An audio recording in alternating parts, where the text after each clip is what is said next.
CU 들려가지고 맥주 사왔거든요. 일단 캔맥주 한 잔 깔게요. 맥주는 신상이라고 나온 진빔 하이볼 피치 캔으로 사왔습니다. 당연히 안주가 필요한데요. 이것도 신상처럼 보여가지고 사왔습니다. 콘 말차 퐁듀 제주 말차 맛입니다. 요즘에 진짜 그 말차 맛 제품들이 엄청 많이 나오는 것 같아요. 한 모금 때리고요.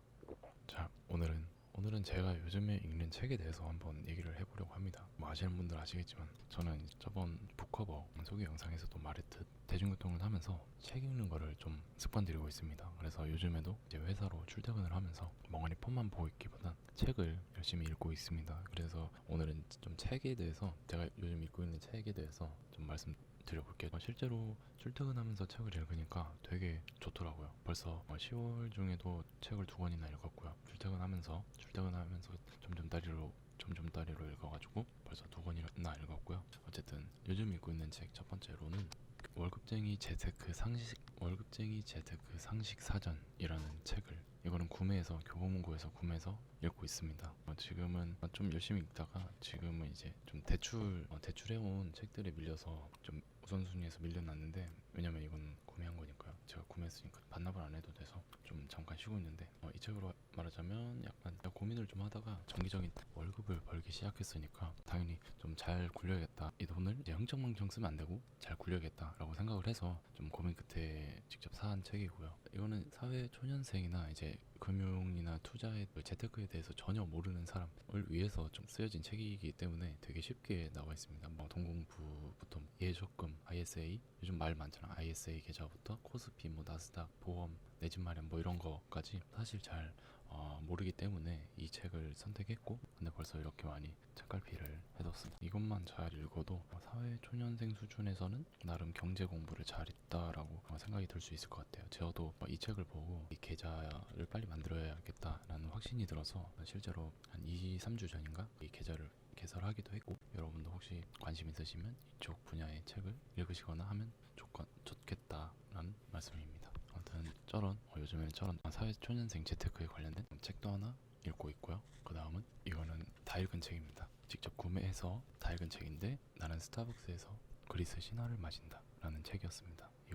이것도 마찬가지로 같은 날에 구매해서 다 읽었고요. 이거는 너무 궁금했어요. 어디서 한번 봤는데 뭐 리그 오브 레전드 이렇게 보면 리그 오브 레전드, BTS 뭐 어쩌고저쩌고 하면서 저희가 즐기는 문화 속에 얼마나 그리스 로마 신화가 제가 레퍼런스한 게 많은지 그런 걸 따와서 쉽게 설명해 주는 것 같아서, 저걸 보면은 그리스 로마 신화에 대해서 잘 알 수 있겠다. 왜냐하면 저는 그리스 신화를 아예 모르거든요.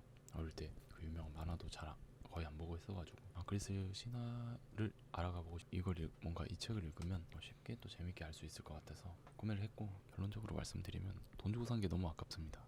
이게 카피에 속았어요. 이거 보면은 뭐 리그 오브 레전드 뭐 게임 어쩌고저쩌고 하면서 진짜 약간 확확 와닿게 이 챔피언은 뭐 어디에서 나왔고 문화나 이런 아이 쪽에서 사례를 많이 들면서 그리스 로마 신화를 알려줄 것 같았는데, 막상 그런 부분은 최후반부에만 살짝 등장하고 그냥 대부분 평이하게 그냥 그리스 로마 신화를 알려주는 그런 내용이어가지고 제가 생각했던 느낌이랑은 좀 다르긴 합니다. 그래서 이럴 줄 알았으면 돈 주고 사진 않았을 텐데, 이게 2만 원이에요. 심지어 정가가 2만 원이에요. 그래서 뭐 11,000원 이랬으면 그냥 그러려니 하는데 2만 원이었어가지고 2만 원 주고 사기엔 조금 제 기준에서는 아까웠다. 물론 책이 담고 있는 정보는 좋았어요. 전문 뭐 그리스 로마 신화 입문자의 시점에서 좀 쉽게 알려주시고 했는데, 제가 원하는 그런 내용은 아니었던 거죠. 뭐 맨 끝에 알리스타랑 헤카림의 기원 뭐 이런 거는 나오긴 하거든요. 근데 그 정도가 끝이고, 제가 원했던 막 많은 거에서 뭐 그리스 로마 신화를 따왔고 이런 내용은 잘 없었어요. 좀 개인적으로 조금 카피에 속았다라는 느낌이 들었고, 상태도 좋게 읽었으니까 알라딘 중고에 팔든지 해야겠습니다. 그리고 최근에 다 읽었는데 인상적인 책을 말씀드리면 악마와 함께의 춤을이라는 책이 있습니다. 철학서인데 철학 교양서라고 할 수 있는데, 그 책은 제가 원래 책에 잘 5점을 주지 않는데 그 책만큼은 5점을 최근에 줬습니다. 이동진 평론가님의 동영상에서 그 책 추천해서 접해서 알게 되고 기회가 된다면 읽어보고 싶다라는 책이었는데, 우연한 기회로 이제 대출을 해서 드디어 읽어볼 수 있었고요. 되게 감정에 대한 편견을 깨주는 되게 좋은 책이었습니다. 요즘에 좀 쇼츠나 컨텐츠들을 보더라도 우울해할 시간도 없다. 그 우울함을 느끼고 있는 순간에도 경쟁자 아니면 다른 사람들은 앞서 나가고 있다. 너는 언제까지 우울하여 있을 거냐. 뭐 이런 식으로 좀 성공 포르노적인 내용들이 너무 많잖아요. 그러니까 압박감을 느낄 정도로 가만히 쉬는 것조차 죄악일 정도로 우리 모두에게 생산성을 요구하는 이런 시대가 되고 있는데, 그런 관점에서 저도 약간이 아닌데 저도 감정을 느끼고 만끽한다는 거에 대한 약간의 좀 부정적인 생각이 있었어요. 예를 들어서 뭐 기쁜 감정이나 이런 거는 좋은데 분노, 뭐 우울, 불안, 뭐 이런 부정적인 감정을 최대한 피해야 되고 최대한 그 앞에 묻어내줘야 되는 연습을 해야 되고, 혹여나 그런 상황이 있더라도 그걸 내 생산성의 근원으로 에너지로 변환시켜야 된다, 이런 편견이 있었고, 실제로 또 다른 방면에서 보자면 감성적인 사람보다 이성적인 사람이 무조건 낫고, 그리고 감정보다 이성을 항상 논할 수 있어야 된다, 이성을 쫓아야 된다, 그래야 성공할 수 있다 이 시대에 라는 그런 생각이 저뿐만 아니라 많은 분들이 좀 공유하고 있을 거라고 생각해요. 그러한 와중에 이 책을 읽고 나니까 부정적인 감정조차도 정말 소중한 감정이고, 결국에 내가 쫓는 이성 또한 주관적 이성이라는 거예요. 그러니까 이성을 쫓는다고 해서 그게 객관적 이성일 수는 없다. 결국에 네가 이성 합리적인 것 이렇게 쫓아봤자 너의 이성이고 네 스스로 합리적이라고 생각하는 기준인 거지. 결국 남이 생각했을 때는 그것마저 또 주관적인 것이다. 또 무엇을 쫓으려고 하는 것이냐, 약간 이런 고정관념이나 감정, 이성이나 합리에 대한 좀 고정관념, 아니면 좀 맹목주의, 맹목적인 그런 추구를 다 깨뜨려 준 좋은 책입니다. 그래서 정말 읽고 기억나는 구절이 있는데, 지렁이 다음을 벗어던져야만 지렁이를 사랑할 수 있다면 그거는 지렁이를 사랑하는 게 아니다 라는 구절이 있었어요. 그러니까 저희는 그 누군가를 사랑하거나 무언가를 좋아할 때 참 그 내용을 읽고 참 많은 게 와닿더라고요. 그래서 나는 정말 사람들을 있는 그대로 존중하고 사랑한다고 했지만 정말 내가 그래 왔는가 라는 반성도 많이 하게 됐고, 아무튼 정말 저는 좋은 책이라고, 명작이라고, 혹시라도 최근에 이제 슬럼프를 좀 겪어서 힘들으셨거나 아니면 너무 좀 자기가 생산성 추구에 몰두되어 있다고 판단되시면 이 책을 한번 읽어보시면 좋을 것 같습니다. 그리고 그냥 마지막으로 짧게 요즘 대출해서 읽고 있는데 알베르 카미의 반항하는 인간을 읽어보고 있습니다. 책이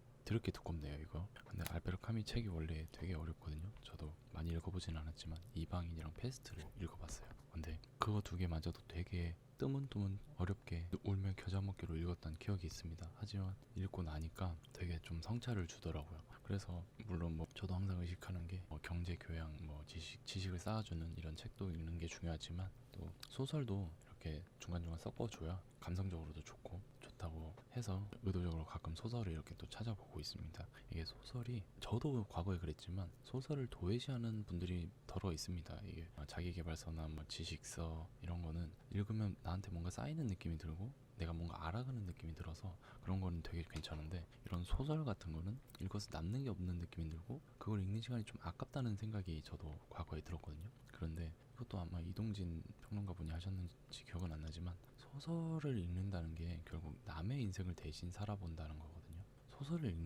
읽음으로써 결국 남의 인생을 대신 살아보는 거고, 남들의 관계나 감정 그런 것을 나에 대입해보는 순간이 바로 이런 소설책을 읽는 순간이라고 하더라고요. 그래서 저희는 뭐 내 인생밖에 살 수 없는데 남의 인생을 살아볼 수 있는 가장 좋은 매개체가 바로 이런 소설책이다 라고 어디서 접해가지고 그때부터 좀 고전 소설 이런 걸 좀 찾아서 읽고 있습니다. 그래서 여러분도 혹시나 이건 취향에 따라서 다르겠지만 맨날 지식을 비교양서, 비소설 책도 좋지만 가끔씩은 이런 소설을 맛보시는 것도 좀 감정이 풍부해지고 사유하는데 사유하는 관점에 있어서 나를 좀 더 풍부하게 만들어줄 수 있다, 그렇게 생각이 듭니다. 네, 아무튼 오늘 영상은 여기까지이며 저는 또 다음에 다른 시덥지 않은 주제로 돌아오도록 하겠습니다. 안녕히 주무세요.